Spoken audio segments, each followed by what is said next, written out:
hearts and open minds. We ask that you place this on our hearts. Speak to us through your servant. In Jesus' name we pray. Amen. So we talked about dreaming. We're in the beginning of a new worship series called Drawn In. We're talking about dreaming, and the other term was hovering. And you're probably going, hovering, that's like those drones that hover in the sky, right? We have a couple things I want to talk about concerning the dreaming and the hovering. In your sermon notes and thoughts, I put a few things down.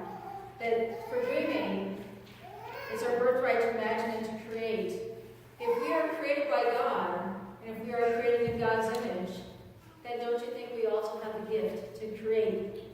You may think, well, I may not be very artsy, I may not be very talented. What can I create? Well, if I have my cell phone on me, all I have to do is hold that up and say, who created that? How many different variations of cell phones do we have now? How many new apps come out every single day? People are always thinking new ideas, right? If you ever watch, I don't watch the show, but if you ever watch the show Shark Tank, people pitch their ideas to these very wealthy folks. And sometimes those wealthy investors will invest in that idea, and sometimes they won't. But there's always somebody creating something new ideas. So what does that ask of us to do here in the church? How can we be creative? How can we create new things, new ways of doing things, new ways of doing ministry? Is that what God is calling us to do? Well, we did a creative gift back in December, and that was a lot of fun. We have so many possibilities that we just don't even know of. But we may think, well, I just can't think of anything. And when I was growing up, my mom used to get these craft things every month. Every month you got a new craft to put together. And now I didn't design the craft, but my mom knew I loved building things. And that's probably because I also love Legos. I was an engineer before I became in ministry, and I liked building things. So I always liked putting things together.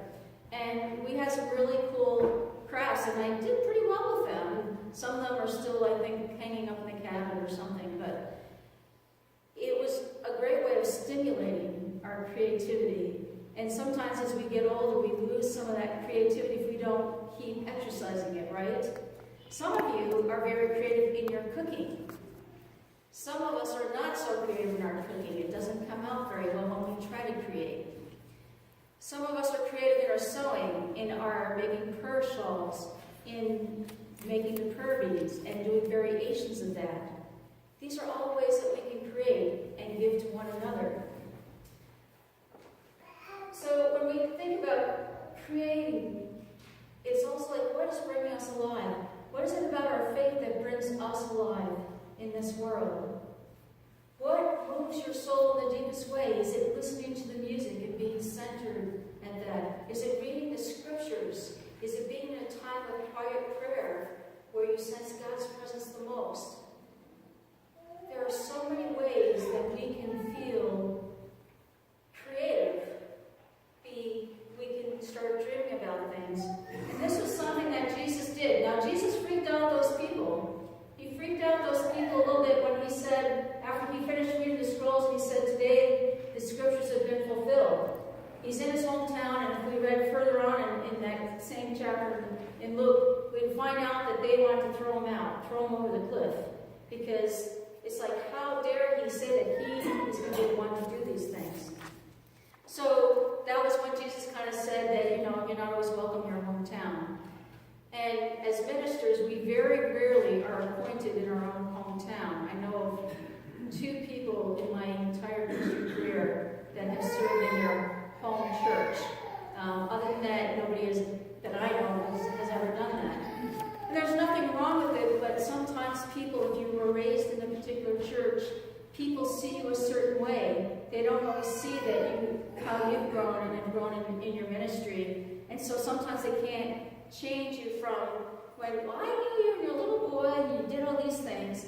They can't change how you are now as a pastor. So often that's why we're not serving in our home church.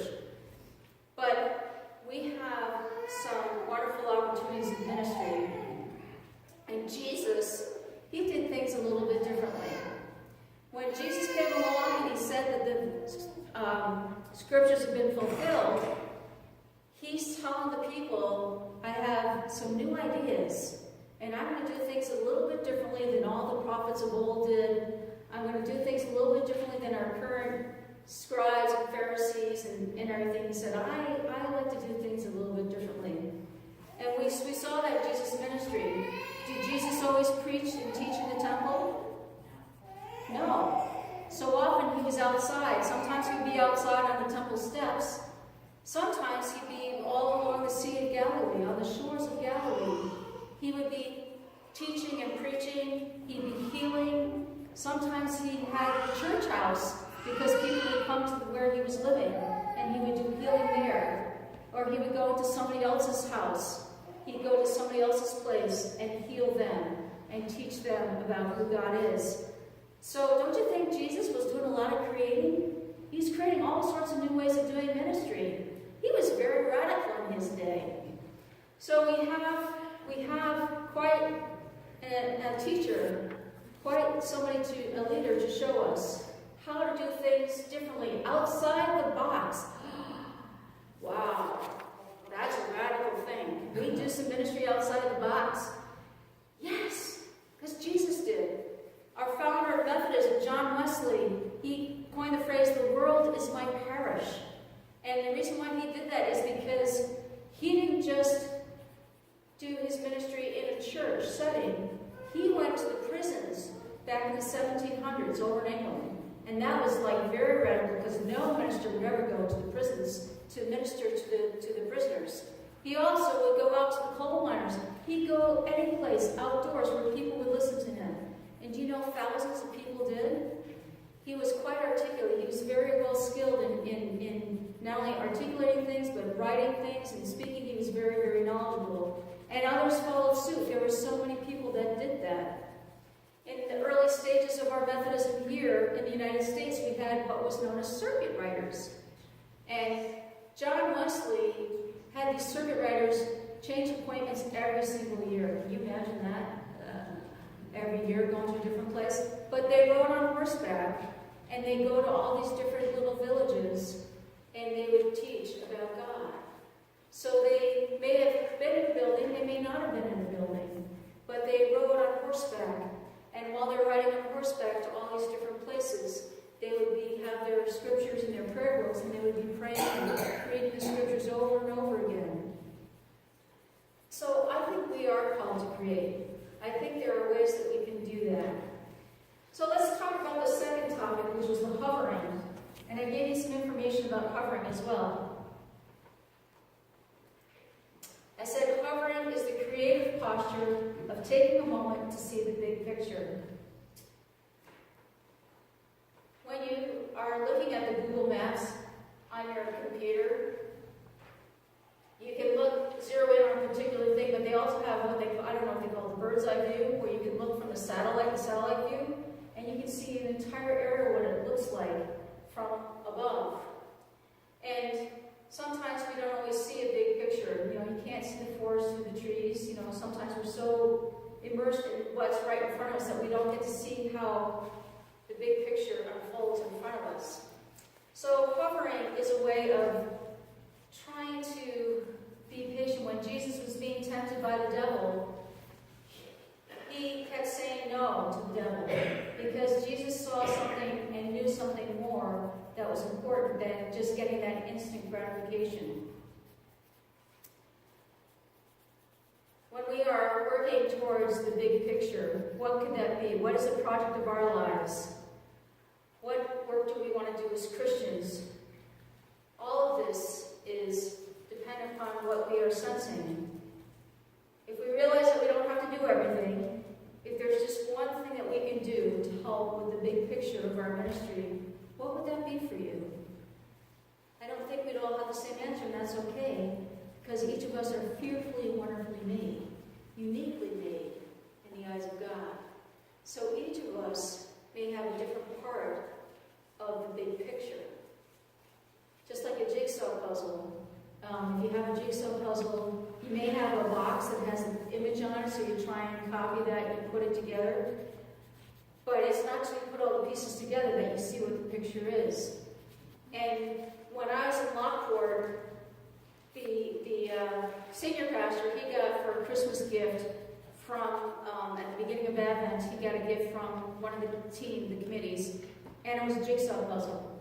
So what we did is we had this nice open area outside the sanctuary, and he set up the table, and he put the pieces out so everybody could start working on the puzzle.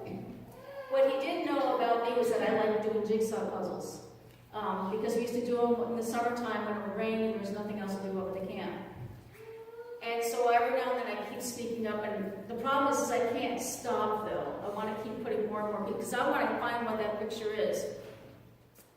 But, now I just do jigsaw puzzles on the computer and stuff like that. However, long after I left them, they remembered that I liked to do jigsaw puzzles. So what did they do? They sent me a jigsaw puzzle that they had no idea what the picture was. And they said, we think that you can put this together. All we ask that you do is once you get the puzzle done, take a picture and send it to us so we know what it is. But we don't want the puzzle back. I'm like, okay. So it was mostly a lot of dark pieces, and there was a lot of pink. And I'm like, oh, pink, because that's not my favorite color. A lot of pink. And there was some glitter on some of these pieces too. I was like, oh my gosh, what is this? So I put it all together. And it was somebody who had had a jigsaw puzzle made of their little girl who was in a little pink ballerina outfit or something like that and had glitter and everything all over it. So I took a picture, and I think it had angel wings or something too. I took a picture when I got it all done, and I sent it to them. But it was, looking at this thing, I had no idea what it was. And the only way that I could figure it out was by being patient and putting one piece together after another. And it took some time, so I had to be patient because it wasn't an easy thing to put together. So I think sometimes we want our things now. We're used to that instantaneously. But sometimes we have to learn what it means to be patient and to wait. We need to take that time to be with God. We need to take that time to be in prayer. We need to listen. We need to listen to what God is telling us or what God is calling us to do. But we also need to have our eyes open, right? We need to see what God is doing all around us. What are the needs in our community? What are the needs in the world? Where do we feel that we are called to create something new? Where are we feeling to be outside of the box? How can we follow the footsteps of Jesus? We can. We have his teachings. But we also have God who created us and has called us to continue to create, to continue to dream, to continue to be open to new ideas and new possibilities. We're in a very changing world these days. So many things change each and every day, each and every moment. So why don't we be open to that journey too? Where will it lead us? I don't know. What is the big picture? I'm not exactly sure either. But I know if we do it together, that big picture will start to unfold. And we will see where God is leading us. Where God is leading us as the hands and feet of Christ in this world. So I challenge you to go home and create something. Even if you draw just a picture, even if it's just a stick figure, whatever, start getting those creative juices flowing. See where God is leading us and calling us. We are creators. We are given the gift to create. We are given the gift to think and do outside the box, because that's what Jesus taught